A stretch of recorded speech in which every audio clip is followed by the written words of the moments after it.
बात सिर्फ ये होनी चाहिए, जैसे महात्मा गांधी ने कहा था कि जो अंतिम पायदान पर जो इंसान है उसकी चिंता हमें करनी चाहिए। तो ये सोच हमने आरजेडी में पाया। आरजेडी ने सामाजिक न्याय की लड़ाई लगभग 3 दशकों से ज़्यादा से लड़ी है। एक नए बिहार की, एक आधुनिक बिहार की, एक विकसित बिहार की, एक सुदृढ़ बिहार की कल्पना में करते हैं और उसको बनाने में लगे हुए हैं। तो मेरी कोशिश ये रहेगी कि आम जनता की ज़िंदगी में बेहतरी हो, वहाँ पर रोजगार की व्यवस्था हो। देखिए, हम बहुत लोगों को जानते हैं, दिल्ली में काम किए हैं तो बहुत लोगों से मुलाकातें होती हैं, लेकिन हमारी प्रथम और अंतिम जो चॉइस है वो आरजेडी थी, आरजेडी है और आरजेडी रहेगी। नमस्कार, मैं हूं देवांशु। आप देख रहे हैं न्यूज़ फाउंडेशन। तमिलनाडु के पूर्व डीजीपी करुणा सागर ने आरजेडी ज्वाइन कर ली। इस वक्त हमारे साथ खुद बात करने के लिए करुणा सागर जी हैं। क्यों ज्वाइन की है आरजेडी, हम सब कुछ बात करेंगे और क्या है इनका प्लान, पॉलिटिकल प्लान, ये भी जानेंगे। और क्या साल 2024 का लोकसभा चुनाव लड़ने जा रहे हैं जहानाबाद से, ये भी पूछेंगे। सबसे पहले सर, आपका स्वागत है न्यूज़ फाउंडेशन। धन्यवाद दिव्यांशु। बहुत ही कम वक्त हुआ था आपको रिटायरमेंट का। आई थिंक 31 मार्च बीती को आपने रिटायर्ड किया। इतने कम वक्त के अंतराल में ही आपने ये फैसला लिया और आपने ज्वाइन कर लिया आरजेडी, क्या वजह? देखिए, 12 अप्रैल को जहानाबाद में सिविल सोसाइटी की तरफ से एक बड़ा अभिनंदन कार्यक्रम मेरे लिए किया गया। उस कार्यक्रम में सभी पार्टी के, सभी धर्म के, सभी जाति के लोग, पुरुष महिला सभी थे।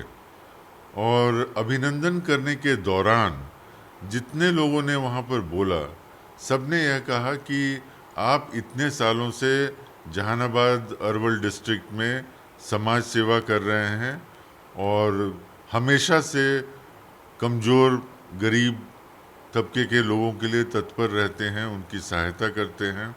हम चाहते हैं कि अब आप सेवानिवृत्त हो गए हैं। पहले तो हमारा बहाना ये होता था कि अभी हम सर्विस में हैं, तो उन्होंने कहा कि अब आप सेवानिवृत्त हो गए हैं, अब आप स्वतंत्र हैं, अब आप एक्टिव राजनीति में आइए ताकि हम लोगों की सेवा बेहतर हो सके और यहाँ पर कुछ बेहतरी का हो।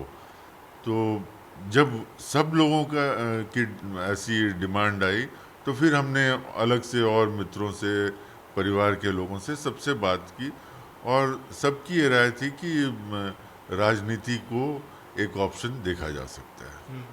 तो आरजेडी को ही आपने क्यों चुना? देखिए, मैं इतिहास का विद्यार्थी रहा हूँ, समाज शास्त्र का विद्यार्थी रहा हूँ और दिल्ली विश्वविद्यालय में हमने इतिहास और समाज शास्त्र पढ़ा है। उसके बाद हमने पुलिस की नौकरी की है। तो हमने जिस तरह की पढ़ाई की थी वो एक बहुत ही लिबरल प्रोग्रेसिव एजुकेशन था। और जब हमने पुलिस की नौकरी की तो एक तरह से सामाजिक न्याय को पुलिस महकमे के द्वारा स्थापित करने की कोशिश की।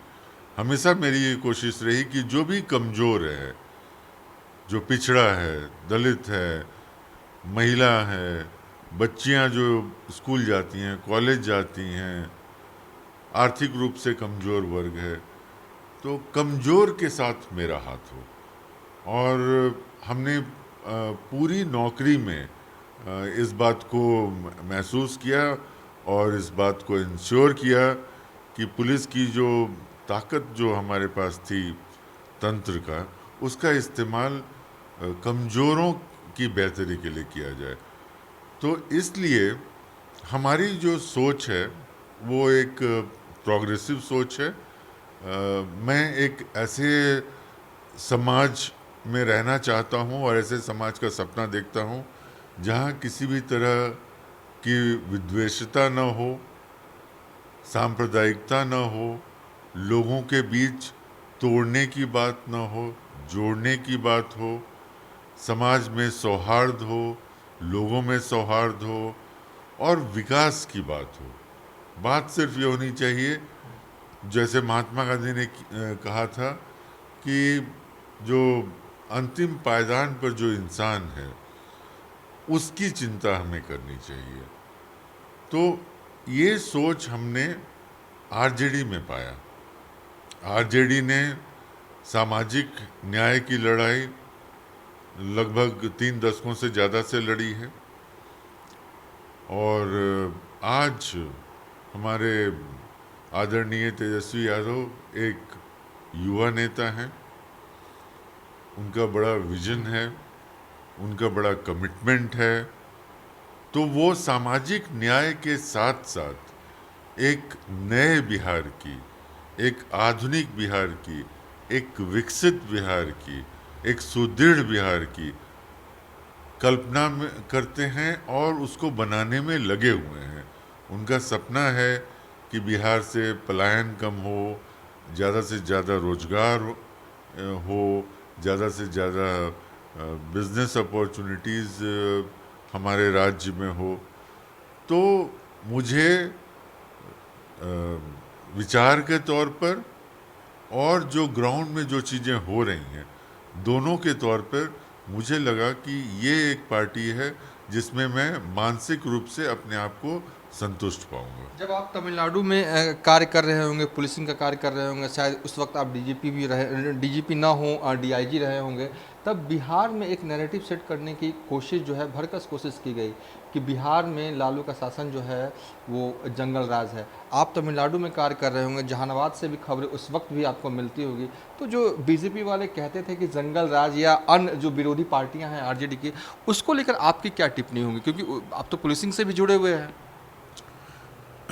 देखिए, मैंने उस भूमि में काम किया है जो पेरियार की भूमि है, और सामाजिक न्याय की लड़ाई अगर सबसे मजबूती से कहीं लड़ी गई थी तो वो तमिलनाडु में लड़ी गई थी। और वो लगभग 100 साल पुराना इतिहास उसका है, और आज भी पेरियार का सभी सम्मान करते हैं, चाहे वो कोई भी पार्टी हो, डीएमके हो या एआईडीएमके हो, पीएमके हो, कोई भी पार्टी हो। पेरियार के मामले में हर आदमी एक मत है कि सामाजिक न्याय होना चाहिए। तो जिस सामाजिक न्याय की बात आदरणीय लालू प्रसाद यादव जी ने की थी, उस सामाजिक न्याय की लड़ाई में जो एक व्यवस्था थी उस समय की, उस व्यवस्था को उन्होंने चैलेंज किया। तो जो उस व्यवस्था से लाभ उठा रहे थे और उन्हें लगा कि उनका जो वर्चस्व था, चाहे वो सामाजिक रूप से हो, आर्थिक रूप से हो, राजनीतिक रूप से हो, वो कमज़ोर पड़े। तो ऐसे लोग उनकी बात कैसे मान सकते हैं?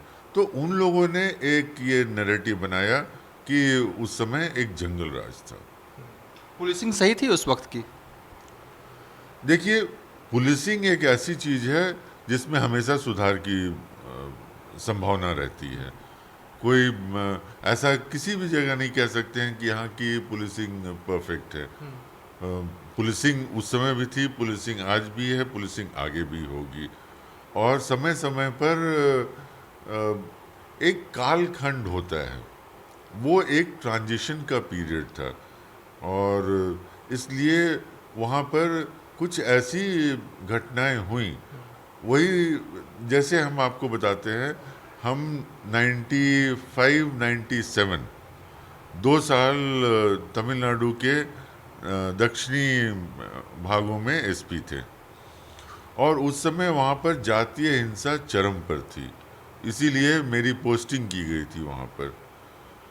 और हम लोगों ने उसको बहुत मजबूती से लड़ा, उसको रोका, और उस समय जो गिरफ्तारियां हुई, उस समय जो केसेस बने, और उसमें जो प्रोसिक्यूशन हुआ, बाद में पनिशमेंट हुआ, उसका कारण, उसका ये रिज़ल्ट ये है कि 97 के बाद से तमिलनाडु में, खासकर जो दक्षिण तमिलनाडु है, जो जातीय हिंसा का प्रोन है, वहाँ पर अक्सर इस तरह की हिंसाएं होती हैं।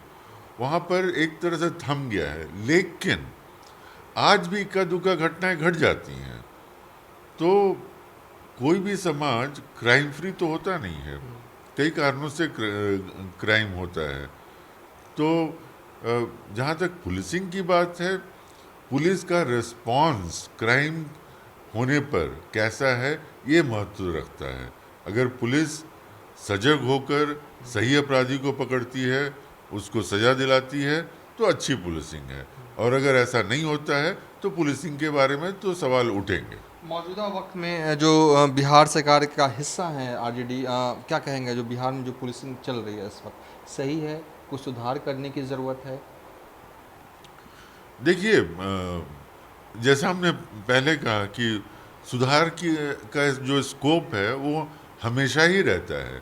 लेकिन इस समय हमारे माननीय मुख्यमंत्री जी, आदरणीय उप मुख्यमंत्री जी, इन सब लोगों ने जो पुलिस महकमा है उसको पूरा का पूरा समर्थन दिया है। मुख्यमंत्री जी हमेशा जीरो टॉलरेंस की बात करते हैं। और जो अभी आजकल हमारे जो डीजीपी हैं, उन्होंने, भट्टी साहब ने केंद्र में भी काम किया है, राज्य में भी काम किया है। उनका अगर आप एसपी, डीआईजी, आईजी का भी ट्रैक रिकॉर्ड देखें तो बहुत अच्छे ऑफिसर माने जाते हैं। हमने मीडिया में भी कई जगह देखा है, मीडिया ने भी उनके बारे में बहुत अच्छी बातें की हैं। तो अगर सरकार की तरफ से समर्थन मिल रहा है पुलिस के लीडरशिप को, तो पुलिस अपना काम इफेक्टिव ढंग से करेगी और करना चाहिए। आपने शुरुआती दौर में इस इंटरव्यू में कहा था कि जहानाबाद के लिए कुछ करना है। क्या करना चाहते हैं जहानाबाद के लोगों के लिए, जिसकी वजह से आप राजनीति में आ गए? देखिए, मेरी जो बेसिक ख्वाहिश है कि अगर हम वहाँ के हैं, वहाँ से जुड़े हुए हैं, तो मेरी कोशिश ये रहेगी कि आम जनता की ज़िंदगी में बेहतरी हो, वहाँ पर रोज़गार की व्यवस्था हो, खेती बाड़ी में और इम्प्रूवमेंट का स्कोप है। और हमने कई जगह पर देखा है कि आज जो आधुनिक तकनीक से जो खेती हो रही है उसमें क्या क्या अच्छाइयाँ हैं, बहुत अच्छी टेक्नोलॉजी जिसमें उपलब्ध हैं। तो ये भी किया जा सकता है कि अगर जहानाबाद कृषि प्रधान है तो उसके कृषि को और बेहतर किया जाए, और उसमें जो कृषि कर रहे हैं उनके इनकम को बढ़ाया जाए, और जो लोग कृषि नहीं कर रहे हैं उनको कहीं ना कहीं मौका मिले कुछ न कुछ रोजगार का, ताकि उनका इनकम बढ़े। तो मेरी कोशिश